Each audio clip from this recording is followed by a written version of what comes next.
What is the most unlikely thing that's ever happened to you? Maybe you're a twin. Maybe you've been selected as a juror on a very important trial. Maybe you've been struck by lightning, or maybe you've won the lottery. Well, even if your ticket said you've won today, I'm going to tell you you didn't. You lost when you bought the ticket. According to the Wall Street Journal, you have a 1 in 292 million odds chance of winning the Powerball provided you buy one ticket. Those are, without a doubt, awful odds. Now, why would you buy a ticket? Well, a lot of people will say, you can't win if you don't buy a ticket. Well, considering those odds, you can't win if you do buy a ticket. It would be more accurate for the way our brain comprehends it to say it's impossible to win the Powerball than improbable, because of just how improbable it is, we can't even fathom. Let me give you another statistic. According to the National Weather Service, your odds of getting struck by lightning in your entire lifetime, provided you live 80 years, are 1 in 15,300. So that means there are roughly 19,000 people getting struck by lightning for every Powerball winner. Do you know 19,000 people who have been struck by lightning? Do you know one person who's been struck by lightning? I don't, and I don't think you do either.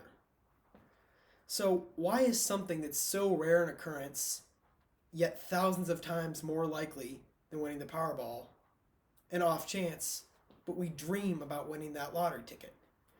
It's because we're only thinking about winning. When you go into the gas station and you see that bright glowing sign, jackpot, 30 million, 40 million, 100 million, all you're going to think about is that one almost impossible chance that you win. Oh, I'm never going to have to work again. I'm going to get to buy a mansion and a sports car. I'm going to have enough money to last me the rest of my life. Maybe not. So we don't think about all those millions upon millions of chances where we've just wasted a few bucks. Now, let's say you do get lucky. You get so lucky and you win the Powerball. That's a good thing, right? Well, maybe not. According to CNBC, lottery winners are more likely to declare bankruptcy within 3 to 5 years than your average American. When you've got all that money, eventually you're just saying, hey, I've got infinite money. You lose track of your spending, and then pretty soon you're back where you started, or worse. So now you may be thinking, okay, well, it's not a big deal. I just play for fun. It's just fun. I'm not hurting anybody, am I? Well, you might be.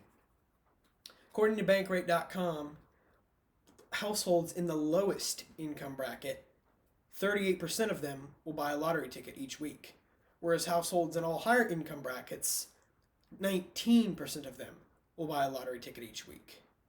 So the lottery tickets are being sold to people who can least afford them. You might be thinking, that's not a lot of money.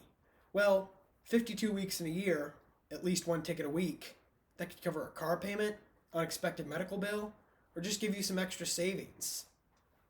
It's a real waste of money, and it's a regressive tax that punishes the poor. Next up, according to the National Council on Problem Gambling, 2 million American adults fit the criteria for having a severe gambling problem. Another 4 to 6 million fit the criteria for a moderate gambling problem. You might be thinking, that's not me. I'm responsible, I can have self-control, I'll just buy one ticket and have some fun with it. I'm sure they thought that when they bought their first lottery ticket.